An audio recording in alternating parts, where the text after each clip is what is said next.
Sishona Sizwe sikaMthwangazi silamukela njalo kwesinye isiqephu sethu sezindaba umsakazo we-Citizens Movement Radio namhla kungoLwesibili zili-16 kuMpalakazi ngomnyaka ka-2025. Indaba lizethulelwa nguKhethiwe Juma. Kwesihamba phambili namhlanje kumsakazo we-Citizens Movement Radio, uMnangagwa ubusisa inkohlakalo njalo eyenzakala ePhomona. Ibandla eliphikisayo liphendula ibandla leZANU-PF ngensolo zokuba ukhetho ludala kungahlaliseki elizweni.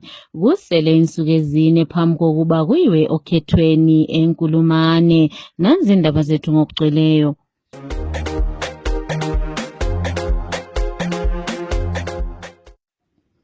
Umongameli webandla leZANU-PF Emmerson Mnangagwa uye wavula njalo enye ingxenye yeGeoPhomona Waste kweleHarare izolo. IGeoPhomona yenza isivumelwano lomasipala waseHarare lapho kulensolo zenkohlakalo kanye lokufihla. Abachothozayo bethi inkampani le ithathela imali eningi kakhulu umasipala waseHarare. Omunye wesiphathamandla kubandla eliphikisayo Eric Gono uthi ngaphansi kokuqhuba kwelizwe lihamba kuhle, umongameli bekumele aphenyisise ngenkohlakalo ezilethwa ngale ithenda. Ake sizweni uGono ekhuluma. Siboneke emalangeni lapha umphathi welizwe ubaba uMnangagwa ehamba esiyavula iproject yeGeoPhomona. Okusimangalisayo ukuthi ikampani enje ele reputation yobusela lobugwelegwele lobuguluva obungaka iyayenza iproject ehamba isiyavulwa ngumphathi welizwe. Kuyayangisa kwamanye amazwe sibona kufakwa ama-commission ko-South Africa sibhizi silandela amadlanga commission, silandela ama-parliamentary portfolio commissions ayenza ama-investigations kuma-companies labantu abayenza into zobusela lobugwelegwele. Kodwa kuleli i-national leadership yiyo ebonakala phambili isiya-commissiona ama-projects anjalo.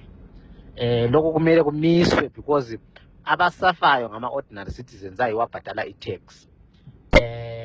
Ngiyathemba le program enziwe ngumphathi wabantu u-Advocate Nelson Chamisa ethembisa umphakathi ukuthi usezabuya-ke ezokhokhela njalo elinye ibandla elizabe lincedisa umphakathi kube yi-vehicle ekukhipha lawa masela. Kuyasijabulisa ngoba siyakwazi ukuthi umphakathi uyamlandela njalo uyamlalela. So silethemba lokuthi mhlawumbe nxa kungavuma iZimbabwe izathola i-rescue from abantu laba ngoba abantu sebekhathele njalo abantu sebehluphekile.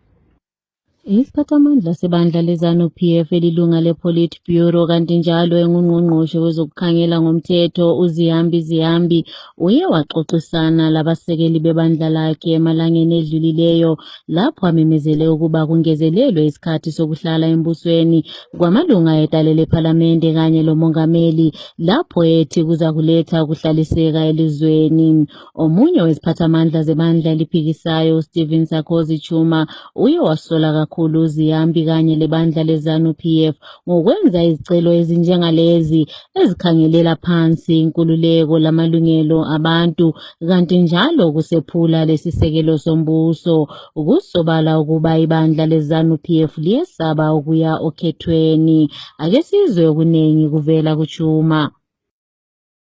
Statements by Ziyambi that they wish to postpone elections, hiding on the grounds that the elections cause instability, are very unfortunate. But this does not surprise us at all. We know that ZANU-PF does not believe in the rule of law. They do not believe in constitutionalism, because the concern is very clear that after every 5 years we must go to elections. But when you hear a lawyer, a person like Ziyambi saying that they do not want elections because they cause instability, it's clear that they are afraid of elections. They know that Emmerson Mnangagwa is a serial loser when it comes to elections. They know that Emmerson Mnangagwa was humbled by Advocate Nelson Chamisa in 2018, and there was also a repeat again of a huge humbling at the hands of Advocate Nelson Chamisa in 2023, where Mnangagwa lost by a wide margin in a sham election, which was also condemned by SADC. So they do not want to have another humiliation in 2028. This is why they talk about 2030. This is why they hide that elections cause instability. But we all know that the people who cause instability in this country, it is ZANU-PF. Because these are the people who are running down the economy. These are the people who are violating basic human rights. These are the people who are engaged in corrupt activities. So these are the people who are causing instability in this country, not elections. Elections provide a platform for democracy, for people to choose leaders of their choice, not to say elections cause instability. That's a lie. Then number three, the reason they also do not want elections is that this is a party that is afraid of citizens. They know that they've committed serious offenses against the citizens, and they know that when it comes to any election, be it a council election, a parliamentary election, or presidential election, they will lose by huge and embarrassing margin, because the people do not want ZANU-PF anymore. So it's understandable when they say they do not want the elections, but it is upon the people of Zimbabwe to unite and demand that the constitution must be protected, not 2030 agenda. Sokusele insuku ezine kuphela phambi kokuba kuyiwe ekhethweni esabelweni senkulumane mhla zingama-20 kuMpalakazi.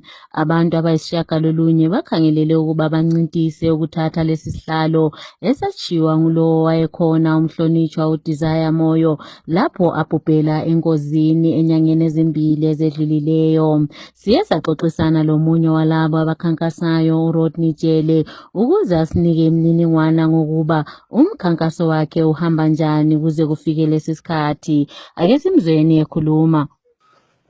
Igama lami nguRodney Donovan Tshele, womunye wabancintisayo kukhetho olukhona ngeSaturday mhla ka-20 December 2025.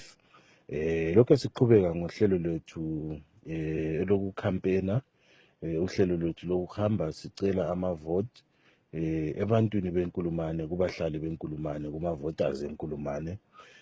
Sesizamile ama-programs amaningi ekade sivele siwayenza athi siphezu kwawo, agoqela ukuyenza ama-door to door, sisenza ama-campaigns, sisenza ama-mini rallies, sisenza ama-debates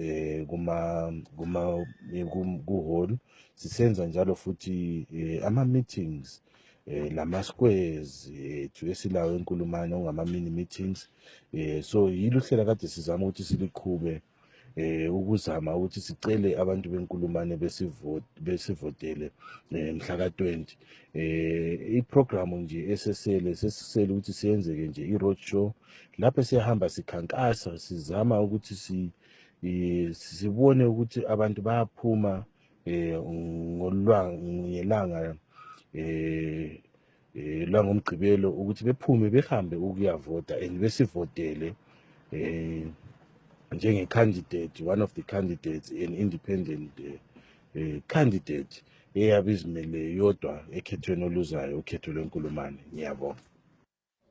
Isiphathamandla sebandla eliphikisayo esabelweni saseMashonaland Central uSam Gondongwe uthi bonke labo abathola imali yokuboleka ngesikhathi kusabiwa imali ebantwini abalimayo ngesikhathi uGideon Gono esasenguye ungqongqoshe webhanga elikhulu kumele bayibuyisele leyo mali. Lokhu kuza ngemva kokuba kube lembiko ekhishwe ezintatheli zindaba zikahulumende lapho bethi uhulumende uhlose ukubolekisa njalo enye imali kuhlelo olufanayo. uGondongwe uthi abalandeli bebandla leZANU-PF yibo bodwa abatholayo kunhlelo zikahulumende kanye lemali ephumayo kuhulumende kwezokulima bengabuyiseli njalo leyo mali elizweni. Owamela eMount Pleasant etale lephalamende uFatsai Mahere usefune impendulo kungqongqoshe wezokuthutha zokuba kungani izimota zebandla leZANU-PF zihamba zingelazo inombolo. Uye waphosela emakhasini akhe okuxhumana. uMahere uthi izakhamizi makhaza ziyaboshwa mazihamba ngemota ezingelazo inombolo, kukanti imota zebandla leZANU-PF bazenzela umathanda. Uthi sokusobala ukuba umthetho usetshenziswa ngokungafanani, kanti njalo kukhona abakhethwayo abafana labantu abebandla leZANU-PF. Njengoba ilizwe likhangelele ukuba lithathe ikhefu likaKhisimusi, izisebenzi zikahulumende seziveze ukudana kakhulu ngeholo eliphansi kanye lobhonasi. Okhangela ngezokuthengiselana uMunyaradzi Masiyiwa uye wathi abasebenzi bakahulumende bathwala nzima ukuba baphile kanti njalo iholo abaliphiwa nguhulumende lincane. Uye wathi kuyakhathaza ukuba uhulumende usebenzisa izigidi zezimali ukuthenga imota zikanokusho kanti izisebenzi zikahulumende zihola iholo eliphansi. Ake sizweni uMasiyiwa ekhuluma. Actually, there is no bonus to talk about. So, normally we call what is called bonus is something which comes as an addition to your salary, as a thank you for working for an institution for 12 years. So we cannot talk about bonus when we are not being paid per se. With the money that we get as salary on monthly basis is not worth, it doesn't qualify to be called a salary. So in this regard, we cannot say we are getting a bonus. For clarity's sake, civil servants were getting 540. That is in 2018, before the new dispensation came into equation. So from there, when our money was stolen by Mutuli Ncube, we never got a salary. What we got was just a token, and it doesn't qualify to be called a salary. Our money was stolen. To tell you, today, if you add up the money that we are getting on monthly basis and the money that is being named bonus to civil servant, it doesn't add up to 540 USD only 1 month. So this is just some token that comes during this festive season, and it simply means families of civil servants are not going to join other families in functions. Families of civil servants are not going to enjoy this festive season. They are just going to sit back and wail in poverty. They are just go around with the forms looking to add up the borrowings, because civil servants are already wailing in borrowings. They are not even qualifying to get some loans from these loan sharks. So we are in a very difficult circumstances. We are just worried, and we wonder at the rate at which government officials dishes out resources around, dishes out cars and money in the street like nobody's business. This is worrisome. This shows us that it is only the attitude of the government of the day not to pay civil servants salaries that are enough. When you read through the newspapers, when you listen to Mthuli Ncube's budget, you hear a lot about reserves that have got a lot of money, but we don't know why are they not taking consideration to pay civil servants enough salaries, or to pay civil servants living wages. We are quite worried, and will continue mobilizing members of the civil servants to consider taking steps to consider confronting this state so that they consider our issues. Abantu abayisishiyagalombili babhubhile ngenxa yokuhlaselwa esabelweni saseGurube eMashonaland Central. Kubikwa isehlakalo lesi senzakala mhla zili-11 kuMpalakazi eplazini unumber 9 Ona Farm, lapho umsolwa u-Enimozwitha kubikwa wabulala amalunga omndeni 5, kwasinda njalo ingane ezinhlanu. Amapholisa athi umsolwa ucatshangelwa ukuba wadlulela ezimuna esabelweni lesi ngaphansi kwenduna uBephura, lapho afika abulala amalunga 3 omndeni wakoChipangura. Amapholisa athi asesungule uphenyo olubanzi besebenzisa ubungcweshi obuphezulu. SisaseGurube njalo amapholisa esebenzisana lebutho lesizwe babophe iqula labo baba abayingxenye yalabo kade behlukumeza izakhamizi ngokubulala, ukudlwengula kanye lobusela. Kuboshwe abayisithupha kuze kube yilesi sikhathi ngesikhathi beboshwa becashile ezintabeni zaseNyathanga eGurube esabelweni seMashonaland Central. Umsakazo weCitizens Movement Radio uye waxoxisana lentatheli izindaba yethu uLoveness Gotora ukuze asinikeze imininingwana ngalokho okuvelayo eGurube.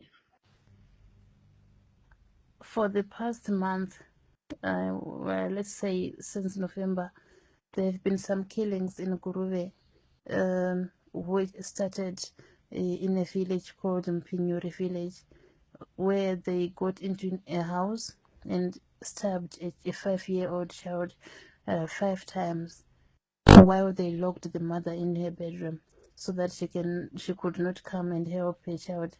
Luckily, the mother managed to break the door and came to save her child. They were not killed.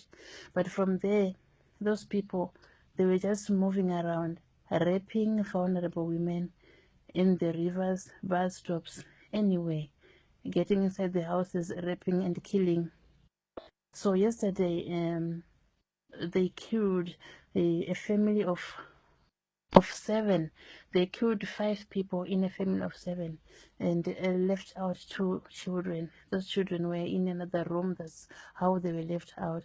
One is 7 years, the other one is 9 years. What a sad story. And in Nyakapupo, they also killed another family.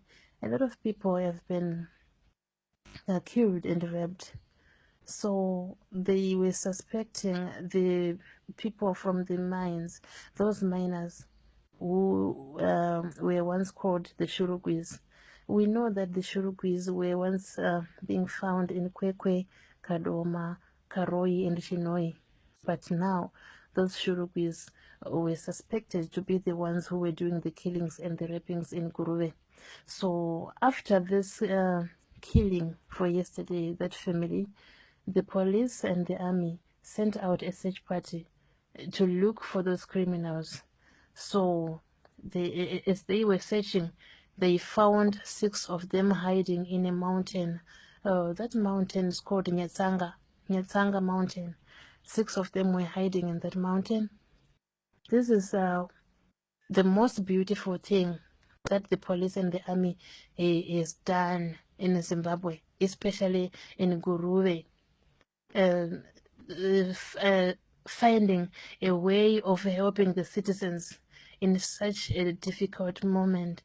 They sent out a search party to catch some criminals, to help people so that the people cannot continue to get killed and raped. People were now scared. They are even scared even now. So they did a beautiful thing by sending a search party, and they caught those criminals. They caught those criminals, 6 of them.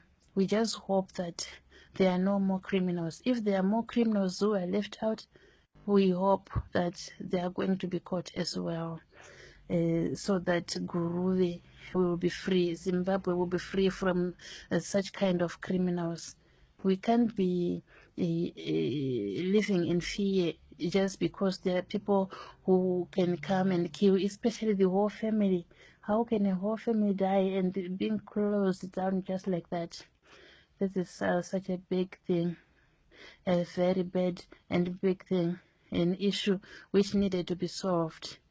So this is it. The criminals have been caught. We hope not to hear anything like that again. Reporting for Citizens Movement Radio, this is Loveness Gotora. Usodolophu waseHarare uJacob Mufume usezithole phakathi kwenxushunxushu ngemva kwenkulumo yakhe ayethule izolo lapho abebonga uEmmerson Mnangagwa ngesikhathi kuvulwa ingxenye yeGeopomona Waste. uMufume ongumlingani kalowo kuthengisa uSengezo Chabangu useliqhawe lokukhonza uMnangagwa selokhu amacala akhe enkohlakalo esulwa ikomishini ezimele yodwa lapho kwakuphenywa kunconywa umasipala weHarare ngendlela asebenza ngayo. Abachothozayo bathi uMafume usengutitisi kaMnangagwa ukwenzela ukuba azivikele ukuba angaboshwa. Izakhamizi zaseMutoko South kuWard 26 zithi ikhansila lebandla leZANU-PF uBrighton Muvirimi ubathathela indawo yabo yokulima lapho ayitshintsha eyenze indawo yokwakha imizi kanye lezitolo. Omunye wezakhamizi okhulume lomsakazo weCitizens Movement Radio ongathandanga ukuba azichaze uthe ukhansila uMuvirimi uthatha umhlaba lo ongowalabo asebekhulile kanye labafelokazi. Kubhubhe abahlanu abasebenza emgodini izolo ngemva kokuba bedilikelwe ngumgodi e-Alisha Mine duze le-Pigston Mine kweleChegutu. Abanye njalo abambalwa abacatshangelwa ukuba lokhe bevalelekile ngaphansi komhlabathi. Imbiko ithi laba bembayo bebesemba komunye umgodi osuyingubhe okudale ukuba lumgodi udilike. Imizimba yabahlanu isikhishiwe kanti njalo kusenziwa imizamo yokuba kukhishwe abanye. Kusele insuku ezinhlanu kuphela phambi kokuba kuyiwe emncintiswaneni yemidlalo yenguqu we-AFCON okhangelelwe ukuba khona kwele Morocco. Abadlalela ekhaya lase-South Africa kubikwa sebefikile kulelo lizwe elisempumalanga ukuze bazilungiselele kule imidlalo. iZimbabwe ikhangelele ukuba isungule imidlalo yabo emidlalweni wabo wokuqala lelizwe laseGibhithe mhla zingama-22 kuMpalakazi. Kusenjalo umqeqeshi weqembu lama-Warriors uMariano Marinica uthi bakhangelele ukuba badlale ngendlela enhle. Emidlalweni ye-English Premier League edlalwe izolo kusihlwa, iManchester United kanye leBournemouth zibe ngujikelo bhanqa ngesikhathi i-United idlalela ekhaya e-Old Trafford. iManchester United ihlohle ngo-Amad Diallo, uCasemiro Matthias Cunha kanye loBruno Fernandes. Kwathi iBournemouth yona yahlohla ngo-Anthony Semenyo, u-Evan uJames Tavernier kanye loJunior Kropi. Imiphumela le ichiye United ihlezi ephuzwini lesithupha kukanti iBournemouth yona isasemuva.